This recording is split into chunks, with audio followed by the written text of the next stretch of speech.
Okay, this video will cover cash budgets, and cash budgets is definitely one of the more complicated topics within financial management, and it can become quite complicated when you try and put it to practical use because of the different words they use and how they format things within the questions.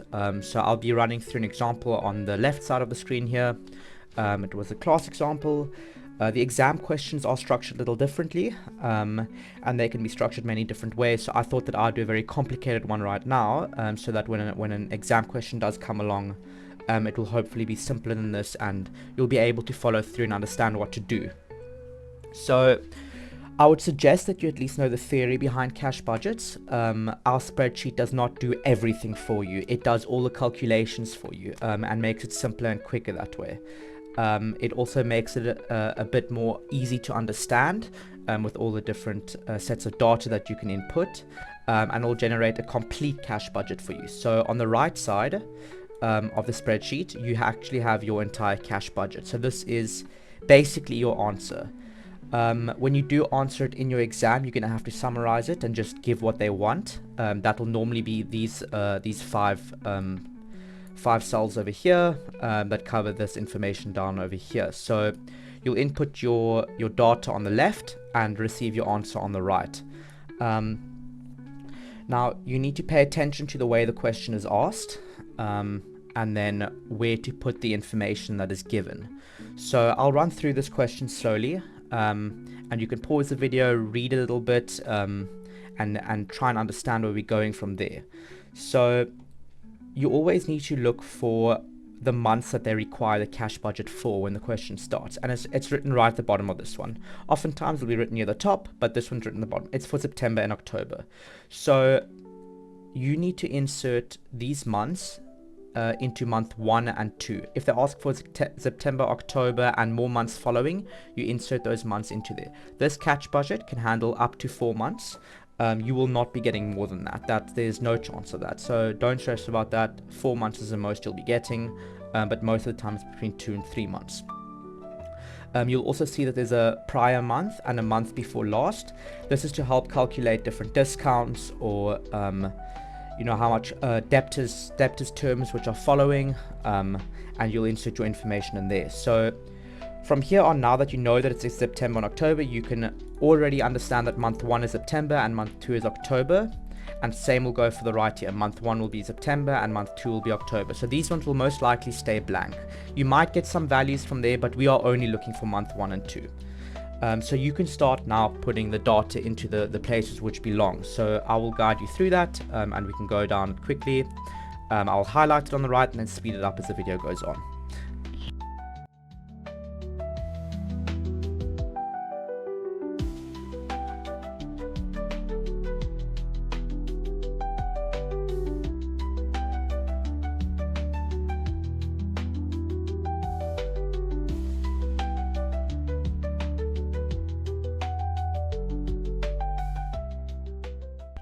So now that I've inserted this information, you'll notice that under cash sales, it's written 0. That's because there is a little section right over here that says all sales are on credit. So you'll just need to enter a credit, and then total sales are cash sales plus credit sales.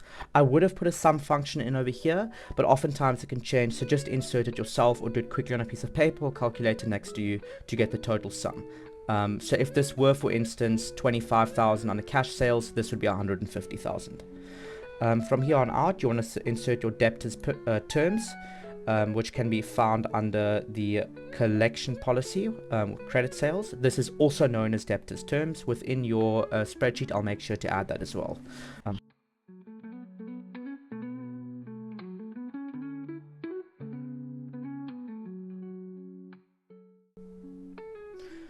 Okay, so you'll notice that it doesn't actually equal 100%. That's fine. It just means that the remainder of that, which should be about 7%, is uncollectible. So you don't need to worry about that. That's not going to be calculated into the cash budget. This does it itself. That 7% is unaccounted for. Don't even worry about where to look for it. So you can then move on to purchase data, which can often be found near the bottom of the question. So we've got it over here. I'll highlight the whole thing for now and then undo it. So you read through this, understand what needs to be purchased. I'll insert the information and speed it up.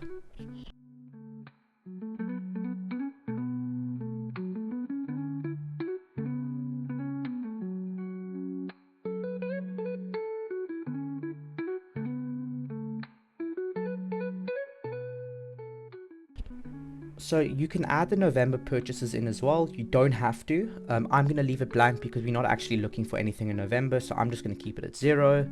That is just extra information thrown in there to throw you off.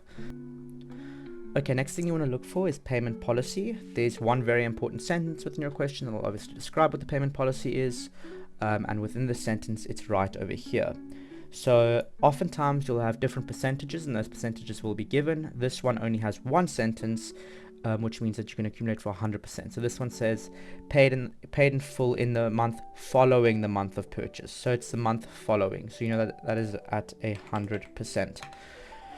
Okay, then we can move on to the prior month purchase, prior month's credit purchases. That'll also be a sentence within this. So you've actually written it down right over here already at prior month purchase data. You just insert that in there. That's just if some questions require lag, which this one does. So you can insert there. And next we can go on to operating expenses. So in this question, they've given you a table with merchandise purchases and then other expenses. Purchases are different to expenses in a cash budget. Yes, the company is spending money on both of them, but they're classified differently. So with this one, you can insert your expenses down over here and keep your purchases separate from it. So I'll do that quickly.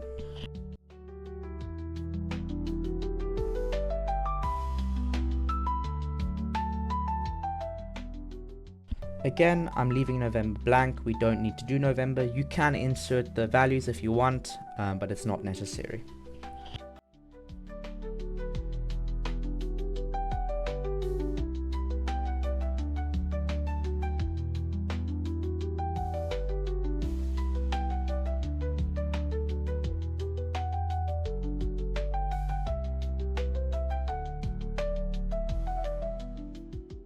Okay, next you want to go towards capital and other cash disbursements. This can also often be found within a sentence in a question. In this one, it's right over here. So you can read that slowly and then insert the information over here. I'll insert the information and speed it up for you.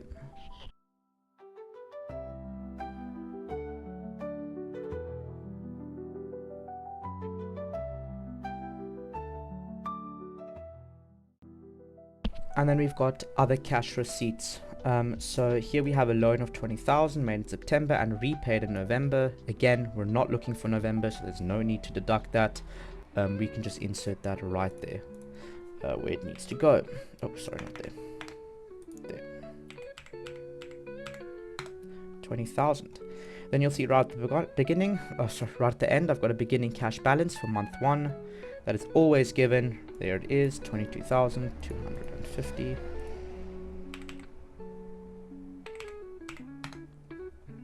Okay, and that's basically it. That is your entire cash budget.